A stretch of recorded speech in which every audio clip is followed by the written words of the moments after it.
You know, when we buy property overseas, hopefully the developer will be around for many, many years. And like we talked about in the other question, you know, it is like getting married to the developer when you buy a piece of property. So we do hope they're around. And one of the things that lets somebody be around over the long haul is financial viability. And so that's something that we need to look at when we're buying a piece of property overseas. How strong financially is the developer?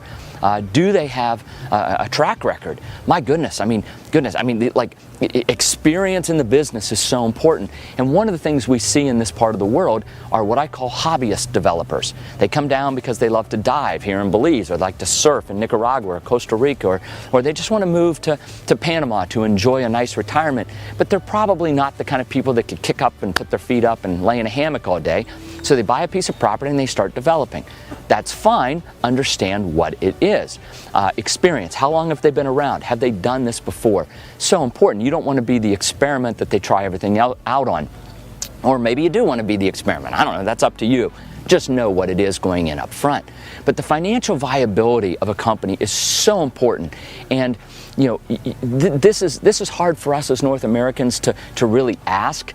But for example, if you go and a developer's telling you about the golf course they're gonna build, we're gonna build a golf course, or we're gonna build something, you have the right to say, hey, Mr. Developer, print out last month's bank statement, and let's say it's a golf course, and a golf course costs, you know, $4 or $5 million to build 18 holes, you know, at the low end, right? So you say, just show me December's bank statement.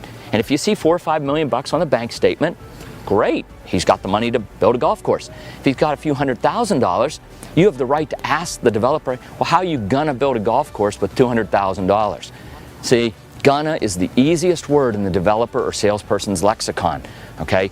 It's thrown around a lot in this part of the world because, again, there are no bonding agencies to enforce what's being advertised, no truth in advertising laws. And so you, the consumer, have to ask the tough question, which I like is the old Tom Cruise thing, show me the money, show me the money. Hey, bank account last month, is it there, is it not there? One way that a lot of developers do business in this part of the world is they use pre-sales to finance the construction of infrastructure or amenities. And that's really dangerous. In a good market, when things are cycling up, yeah, they sell a few lots, they build some streets, now the excitement of having the streets in, they sell a few more lots, and now they can put in the electric and a few more lots, and they can do this, and it's crescendoing up, and it's really great. But when the market starts to spiral the other way, then all of a sudden you've sold some lots as a developer, and all of a sudden the sales stop. You have no money to do the next thing you said you were going to do. So pre-sales funding is a popular way of funding development in this part of the world. I'm not sure it's the best way.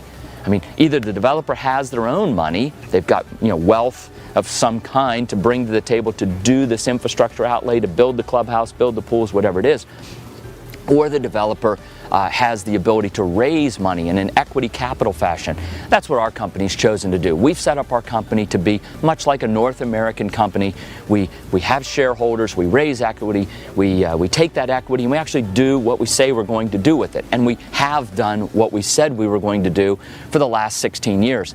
And that's really the second part of the question, going to track record. How long has the company been around? Have they done what they said they were going to do? Can you go back and look at the documentation from 15 or 16 years ago? Look at the very first flyers that they published. Maybe it's 3 years ago or 5 years ago. Hey, let me see that very first flyer you put out. What'd you say you were going to do? Here you are 5 years later. How much of these things can you say, yep, yep, yep? So important. Track record. Have they done what they said they were going to do? Do they have the ability to do what they say they're going to do? And that usually involves money. Ask the question. Be like Tom Cruise. Show me the money. Show me the money.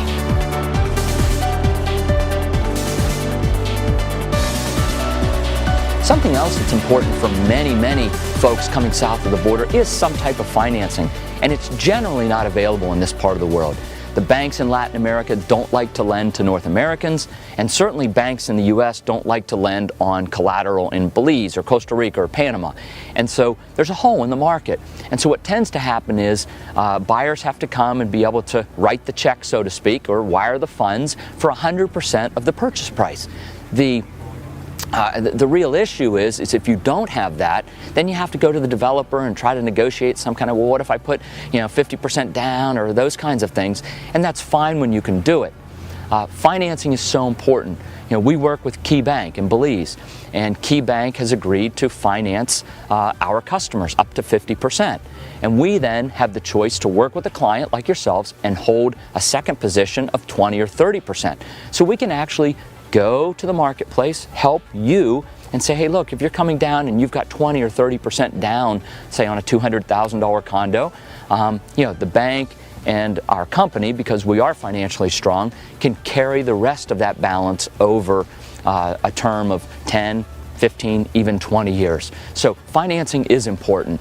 So ask about it, and if it's available, fantastic. If it's not, remember KeyBank and an ECI, because we certainly can make that available for you.